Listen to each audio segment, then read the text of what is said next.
Hey. Hi, everyone, and welcome to our last village chat before the election.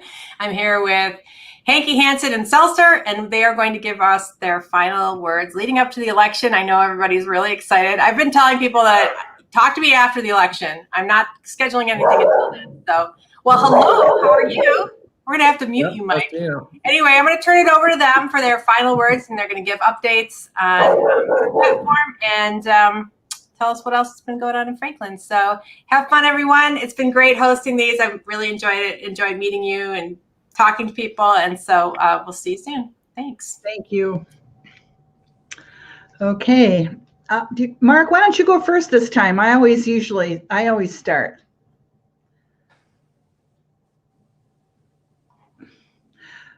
I'll go first then. Hi, everybody. It's Pam Hansen, and this is the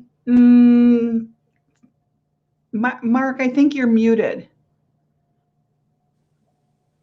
Okay. We have some dog fans in the audience tonight. Welcome to our final village talk, where Mark Hanke and Mike Seltzer and I talk with you about things that are on our mind about related to the election and the campaign, and we're going to do our last one tonight. I'm Pam Hansen. I'm your current village president, and I'm running this year as a write-in candidate. So when you go to vote, if you haven't already, when you go to vote on the at the church on next Tuesday, be sure to write in my name and then fill in that little box that will indicate that you're supporting me for village president. So thank you. I'm going to toss it over to one of you, and I'll pick it up a little bit later. Great. I'm Mark Hanke. First time running for office here in Franklin Village. I spent 20 years living here, working here, building businesses here. I look forward to being your trustee. You can count on me to represent you fairly and openly and honestly.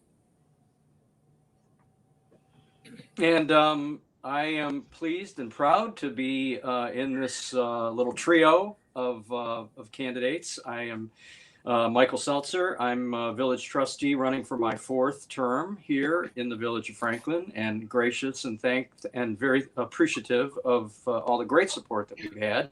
And I'm here to support Pam as a write-in for president and Mark as a new member of our village council. And I look forward to serving with Mark, and I'm going to turn it back over to Pam and we can get the discussion started. Well, thanks. So since this is our wrap-up conversation, I wanted to just really kind of describe in fairly concrete terms what you can expect from me if I'm reelected over the next 4 years. We're on 4-year terms, and it's this. I think as a village, we've got a lot on our plate right now. We are digging up our streets, putting in storm drains. We are planting trees. We are putting in more storm drains, and all with the intention of beautifying the downtown. I think that will take us into next year. I know it will, because we're losing summer. And I've had some conversations with the engineers about that. And while the village will be very drivable over the winter, some things will carry over. But next year and for the next 3 years, what I hope to do is continue to manage the village along with our staff, and do so in a way that creates a safe and healthy and community-oriented environment for the families that live here. And I know that right now, if you wander around downtown, it looks messy, and it is messy. This is part of the process that is unfortunately something that we have to live with. Having a one-way street has been an inconvenience to a number of us in the community, as well our downtown retail businesses, but we are rounding the bend here. We are getting closer and closer to completion. The weather has really been quite cooperative, and so we are thankful for that. And our engineering team has done a tremendous job. We've run into a few issues along the way, some drainage issues that we did not foresee. That slowed the process down a little bit and made for a little bit more of a mess. But trust me when I say that when the end is near, it is. And when you see the final result, I think you're going to be very, very pleased. I think everyone is going to be very appreciative that we have been able to do this. And this has been all about connectivity, which is really the underlying theme of our campaign for office, that we are the candidates that are pro connectivity. We are anxious to see the entire community be able to participate and enjoy all the beautiful amenities that we have in the village of Franklin. And the sidewalk and streetscape beautification plan is all about that level of support and connectivity for all villagers to participate in. And that is really the central theme that has, I think, delineated us from the other side of this competition, which we've never really seen before. And I will speak to that elsewhere, but I'm going to let Mark, I think Mark's got a few comments he'd like to make about that. Thank you, Michael. Thank you, Pam. So when we think about this election, when we think about what's happening in Franklin Village, really comes down to what the next 4 years is about leadership, right? Leadership involves having a vision, working with the community, getting buy-in, getting consensus, and then that vision, once it takes place and goes through it, it's going to be appreciated and adored, frankly. And when I think about what it took years ago to start developing the idea for Streetscape, this is something that Pam brings, that Mike brings, that I'm going to bring to the team, that we've got a forward-looking view. I mean, we're not going to wrap ourselves up constantly thinking about backwards, about things that happened in the past to no end. So good leaders, get consensus with the community, get the right vision, and in the end, the entire community is better. So I have known that throughout my professional career. I promise to deliver that to Franklin Village. I know Pam does. I know Michael does.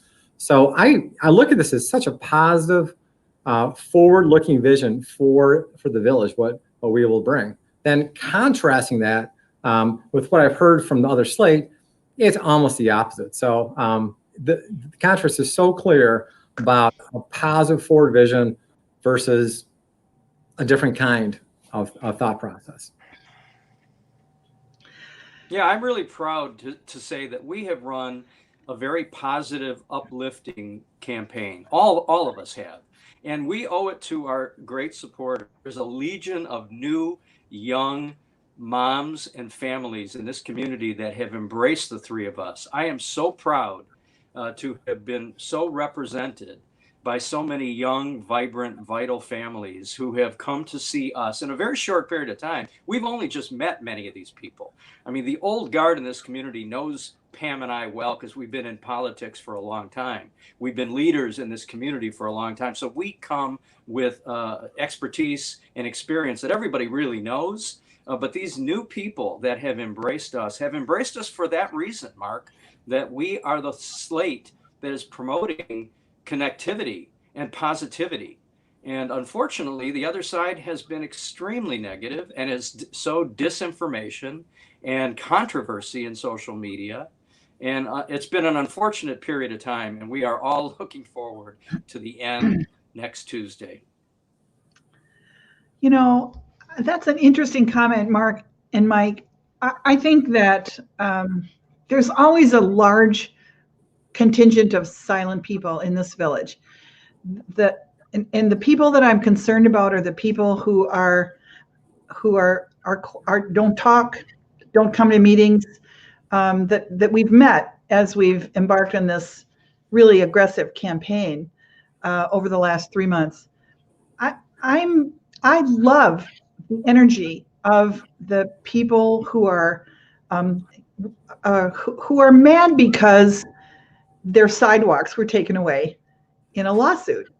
And sometimes it takes an event like that to mobilize people to demand from their leaders that things change. And I'm way comfortable with that. As I've walked around the village and met and re-met people, they're not the only ones that want that. People in this village want both to preserve the beautiful historic buildings that we have, to keep them up, to do things to make sure that they're still here in 100 years, and they want to walk around, and they want to feel safe, and they want to come to community events. So for me, since I'm technically a senior citizen, I want to make sure that that segment of our community is on my radar too. That's a good You've been point. walking around the village. I'm a senior citizen. So Pam, you're talking we about walking around the village. have- I spent the last 8 weeks riding around the village, I know. such a broad, talking to all these folks, it is wonderful, and it really giving them a chance to speak out about what matters to them. Their voices were not heard, and clearly the single agenda that some folks have in terms of what they plan to do with Franklin Village does not include them. So it really has opened up my eyes about how we need to listen to them, and I intend to. I know Pam does. I know Michael does. We're going to listen to what the voices are out there and make sure their voices get heard. All those folks south of 13 Mile that want a 13-mile sidewalk, we hear you loud and clear. I appreciate it. And I want to be an advocate for you. I know Michael will. I know Pam will. So that's talking about agenda points. Like, that is one thing that really matters to a lot of people south of 13 Mile. They feel excluded from the village, and we're going to take that on with the vigor to make sure we can help them. Right. I think that's important to note. I mean, we feel like we have extended ourselves and been available for months and years, really. We've had innumerable meetings with our constituents, with stakeholders that are interested in what we're doing. And by and large, it's been wholly supportive of the plan. Of course, you can't please everybody. And there were people affected that felt that their rights had been violated, even though we were attempting to build this connectivity on village right of way. I think that's really important to emphasize, that the advice that we were given was that we had every right to put sidewalks in places that were village property. And so we are taking this to the people. There's no question we are respecting the will of a judicial decision that came down, and we are working around that. But we are the folks that put it on a ballot for the future, which will be coming up in May. And at that point, the village will make this decision, and I personally will respect that decision. And so that is something that everyone needs to put on their calendar. May 4th, there will be a special election, and you'll be able to decide for this community whether you want that connectivity on Franklin Road, and very specifically on Franklin Road. Where it goes from there, to be determined, but that's what's on our plate, and that's what we're working aggressively on. This slate is pro connectivity. Hey, Pam and Mike, I'm gonna ask you a question. I thought a question coming in from Facebook. I'll ask it because ask. So I see this panel all about compromise. Pam and Mike aligned, worked hard to save that one tree that's scheduled to be taken down. Now with the streets going in, it feels like you're getting blamed. Tell us about this. How did that tree get saved? Is the conversation these days politics, or did something go wrong?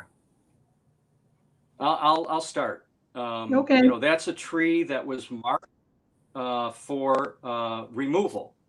And the reason that it was marked for removal was basically a safety issue. It's at a corner where there's a lot of traffic, and those that were turning left onto Franklin Road had to really peer around a very large tree in order to see safe clearance to make a left-hand turn. So it's been brought to our attention over the years, and it was just one of those things that that had come up again as we began the process. And the tree was marked for removal for that reason. Now, we have a serious respect for our tree canopy in this village. This council has always been very, very pro trees, as we understand how important that is in this community. I have dozens of trees on my property, and I've lost them. I've lost many. and I work very hard to retain those trees. But sometimes things happen and disease and so on and so forth. In any event, when it was brought to our attention that there was a significant concern about the removal of that particular tree, I reached out to Pam, and Pam reached out to our engineering staff, and within a 48-hour period, we had met and made the decision to save that tree. So let's be very clear. Pam and I went directly to the engineers when we heard that there was an outpouring of concern about the removal of that tree once people saw an X on it. We went and we managed to save that tree. Now there's all kinds of nonsense on social media about how the root structure of the tree is being affected by the construction around it. Our arborist took a look at that situation and assured us that for the best, in the best interest of the community, we could save that tree. We would work very hard, we would manage it, and we would do our best. Now, that's not a guarantee for the future. It's an old tree, but we made the decision to save it. That's on the record, that's official. And for there to be any misinformation created by another candidate who's just showboating is absurd. So Pam, just be clear. Okay. The scientist said, the arborist said that tree's going to be safe, and the engineering solution is the right solution for it. I don't think that's exactly right. What the arborist said was this: every decision you make about a tree, either way, is got pluses and minuses. This is a mature tree. Black walnuts are very sturdy trees. They've got a taproot, but anytime you disrupt the root system, and people who put in patios and try to build it around their trees know this, trees are compromised. This tree we had to lay the drain sewer. So what we did was we moved the drain sewer away from the tree as much as we could, the roots. We also moved the sidewalk that's going in around that commercial building that's on the corner. That's helping.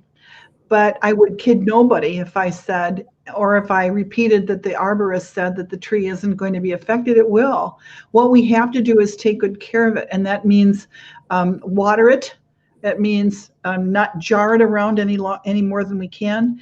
And if you take a look at the photographs of the excavation today, the bulk of the roots are still safely underground and undisturbed. So, that's the best you can do. It was either that or take the tree out.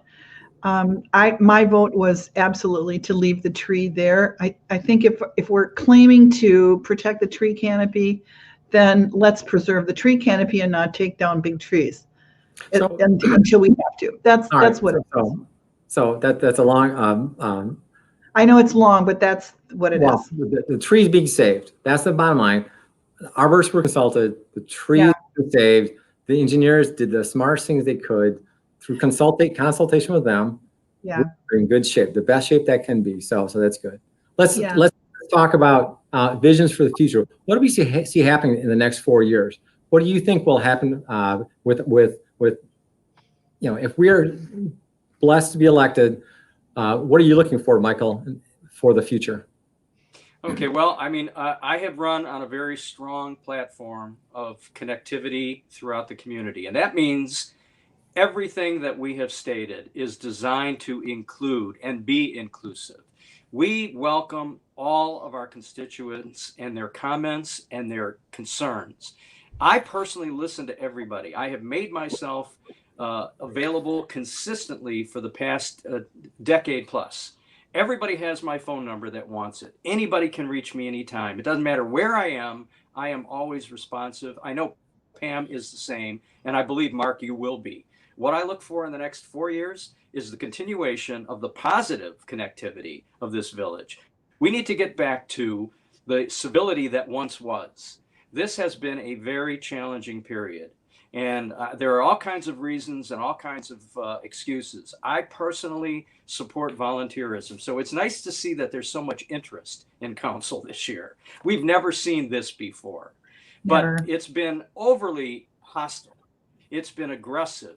It's been toxic, particularly on a little website called Nextdoor, which used to be a resource for all of us to find a plumber, a painter, a pet sitter, but instead has become this horrifying and toxic environment in which people can just lob out all kinds of inconsistent and incorrect rumors and innuendo. And then when they're pointed out as being incorrect, they move on to the next topic. And then they delete the things that were said that supported our position.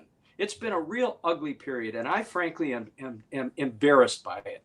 And I'm embarrassed by it because I have personally heard from people outside our community, people who know us well, former commissioners that were part of Franklin in the past and know the actors, know the players, and they are put off and actually quite disgusted with what they've seen and heard.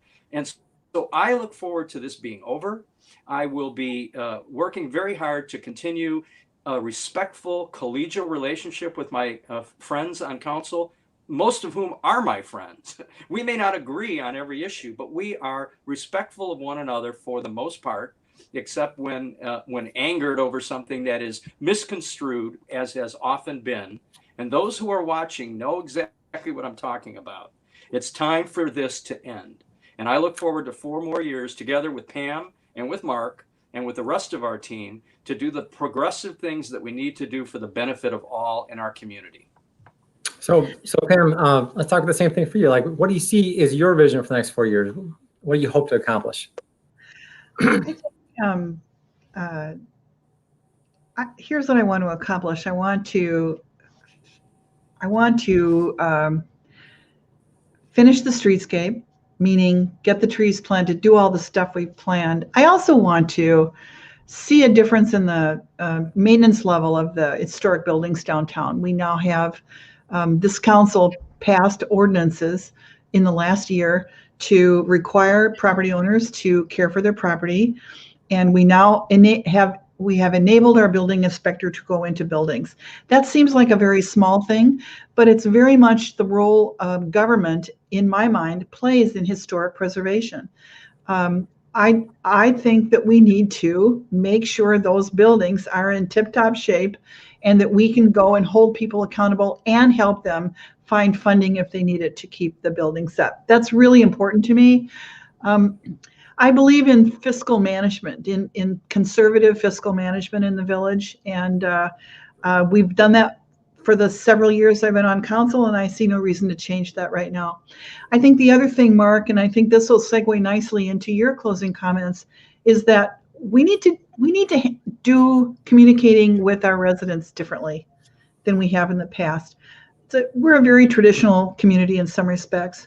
All of us have learned that we need to not only listen, but we need to engage in a dialogue with the community members. Volunteerism happens, but it only happens if you're aware of the opportunities and somebody invites you to be part of an organization. So, Mark, I think you had some really interesting ideas about how to use technology to enable input and enable opinions and conversation with residents as a regular matter of course. And I'd like to see us do that. So thank you, Pam. So some things I would like to accomplish. So what I see, if I'm so lucky, honored to be elected next week, in the next 4 years, one is change the entire discourse about how new villagers are welcomed. Right? It was clear that new villagers did not feel a sense of inclusion. So immediately, I want to help develop that new welcoming committee. I want them to know who the trustees are. I want them to know who the village council president is, who the chief of police is, the fire chief. And we're there to serve and work with you. So that's one thing I like to do right off the bat. Make sure every new resident is greeted properly. Make sure they have a way to know their neighborhood, know their neighbors, know the government that works for them. So that's one of the first things I like to do is make sure that's covered. The second thing, like Pam was alluding to, is we need, as village council, we need to have really deep insights in terms of what matters to our residents, right? That's not happening now. So we need, how do we find those insights? What matters in terms of, quality of life things going on in your village? Like, we should know, right? Things as simple as water drainage on property. Like we have 2 square miles, we have 1,100 houses. We should have just a clear understanding. If there is an area of water drainage in part of the village, where is that, for example? There's a, Yeah. if there's an issue with, water quality from your wells, we should know what that is. So really, I want to develop, this whole comprehensive look at Franklin Village, the things that affect every person's life, what they spend money on, what they spend, how their house condition is, things like that. That kind of guide us as village council to be better responsive to them. And then the third thing I want to do, so first is, welcome new residents. Second is get deeper insight on these quality of life issues. And third, really, is that communication with the village. It is clear about what's happened in the last 12 months with Streetscape that as much as village council thought they were communicating well, it just wasn't enough. So people felt left out for various reasons, right? And that's a lesson learned. It's never going to happen again. There's going to be so much communication about any kind of these proposals, these ideas, these visions that we will make sure that your voices are heard, your opinions are heard, that you feel that you've been part of the process. I think that's it's a good point. I think it's frustrating to us, frankly, because we feel like we work so hard, because we do really work so hard. We put in hours and hours and hours of our personal time, and we are volunteers. So it's a little frustrating when we hear that kind of thing from our villagers. The good news is that for the most part, other than these unusually controversial times, we hear very little because we do a pretty good job. And I'm going to pat ourselves on the back a little bit. I mean, we manage a $2 million budget.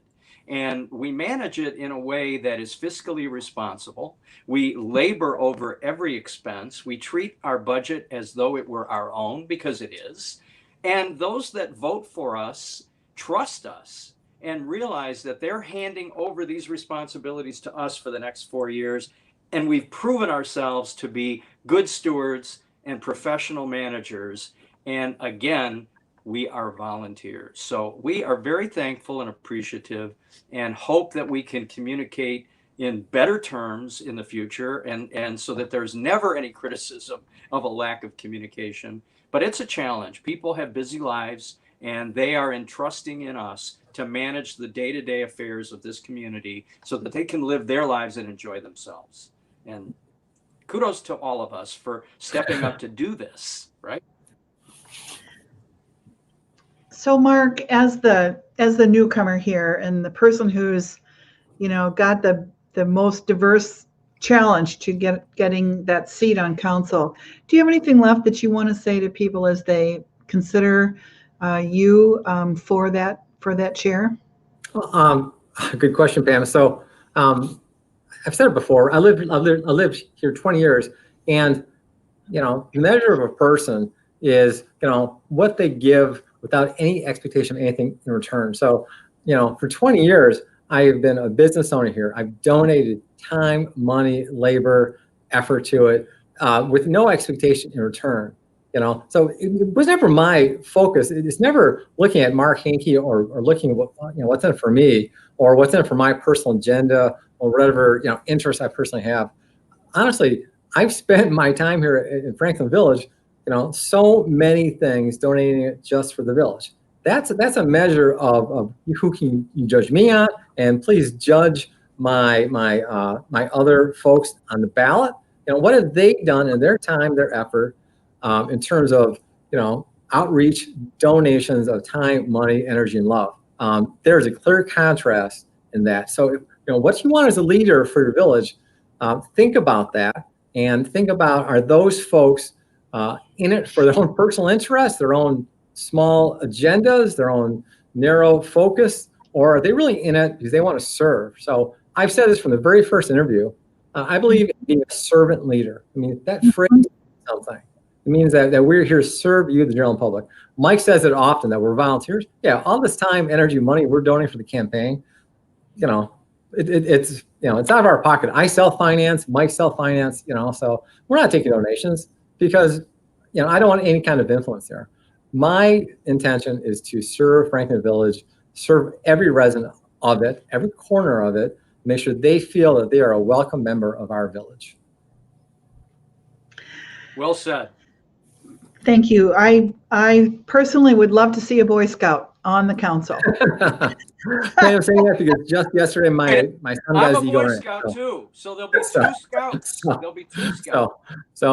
yeah. So yesterday, my son got his Eagle rank, and so my father and son Eagles. So there you go. I was very happy for him. Well, congratulations. Well deserved. It's I not will an, let them know. not Mark- an easy credential to get. Mark makes a very good point. It is about volunteerism, and we Yeah. respect. And so the folks that are listening in today, look at this these candidates that are running for office and ask yourself, what do you know about them, and what have they done for this community? Have they shown up at Roundup? Have they cooked a hot dog, manned a booth, dealt with a silent auction, come to any of our Franklin Village FCA events? I'm a big proponent of the FCA, as you all know, because I was the president there for over a decade. It is in my heart.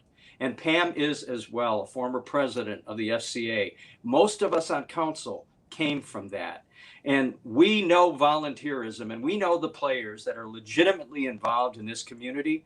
Look at the other candidates and ask yourself, who are they? Where did they come from?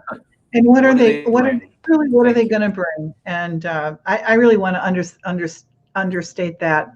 I think that we've avoided direct criticism of our challengers, and I think you two gentlemen have done a good job of featuring your own what the attributes and the values and beliefs that you bring, and I'm excited to work with you. I really want to be reelected to this 4-year volunteer assignment, and I'm really asking for everyone's votes, and we'll look forward to serving you in the future. So thank you so much. Thank you, and look forward to earning your vote. Thank you. Thank you. Thanks to everybody. And again, anybody has any questions, reach out to us, talk to us. We are available anytime to answer your questions and to put an exclamation point on this campaign. We want your support. Thanks. I believe we will be at the Halloween event this weekend. Is that Yes, right? we will. Yes. Mark, are you going to be there?